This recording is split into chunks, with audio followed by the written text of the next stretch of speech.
Friends, fellow citizens, taxpayers, gather round because tonight, we're diving headfirst into the bureaucratic abyss that is the federal government, specifically the recent firings of probationary employees.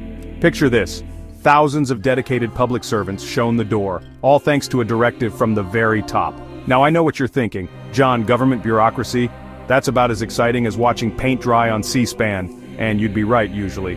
But this story, my friends, is a real humdinger. It's got everything: political maneuvering, legal battles, and enough acronyms to make your head spin.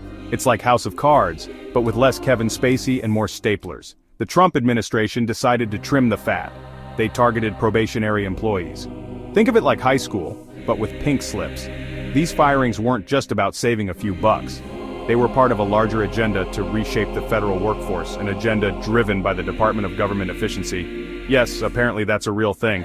And who better to lead the charge than Elon Musk? Because when I think government efficiency, I think billionaire tech CEO. Makes perfect sense, right? Now, enter Judge William Alsop, a man who clearly doesn't suffer fools gladly.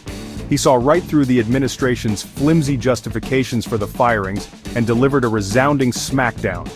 In his ruling, Judge Alsop called the firings a sham and ordered the immediate reinstatement of the affected employees. The judge wasn't buying the government's argument that these were just routine layoffs. He pointed out that the Office of Personnel Management, OPM, the HR department of the federal government, had basically handed agencies a hit list of employees to fire. Remember those probationary employees, the ones who were still finding their footing? Well, according to the judge, the government used their probationary status as an excuse to bypass the usual rules and regulations. It's like they were playing a game of bureaucratic hopscotch, except the loser gets their career kicked to the curb. Judge Alsop's ruling was a major victory for the fired employees and a stinging rebuke to the Trump administration. It sent a clear message: you can't just fire people willy-nilly, even if you are the government. Now let's talk about the elephant in the room, or rather, the acronym in the courtroom, OPM. The Office of Personnel Management, supposedly the neutral arbiter of all things federal employment, seemed to have taken a decidedly active role in these firings. The government tried to argue that OPM was just offering guidance to agencies, but Judge Alsop wasn't having it. He pointed to evidence that OPM had actually directed agencies to terminate probationary employees, except for those deemed mission critical. It's like your HR department handing your boss a list of people to fire and saying, "These ones gotta go." And the kicker? The administration tried to justify the firings by citing employee performance. But Judge Alsop saw through that charade faster than you can say performance review. He called it a gimmick to circumvent the Reductions in Force Act, which outlines specific rules for reducing the federal workforce. Basically, the government was trying to use performance as a catch-all excuse to fire people without following the proper procedures. It's like getting dumped via text message and your ex saying, "It's not you, it's me.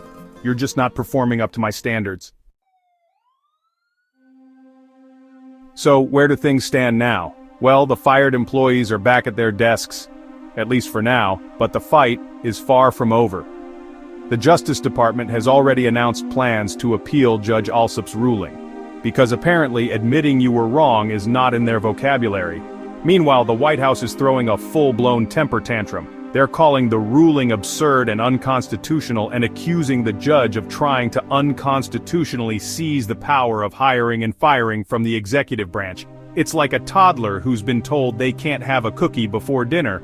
But beyond the political posturing, this case has far-reaching implications. It raises serious questions about fairness and due process in federal employment. It also highlights the importance of judicial oversight in holding the government accountable. Because let's face it, power without accountability is a recipe for disaster. As for the fired employees, they're caught in the middle of this bureaucratic tug-of-war. They're back at work, but their futures are still uncertain. It's enough to make you want to scream, "Just let these people do their jobs." So, stay tuned, folks.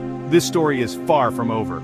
It's a reminder that even in the seemingly mundane world of government bureaucracy, there are real lives at stake. And sometimes it takes a courageous judge to stand up and say, "Enough is enough."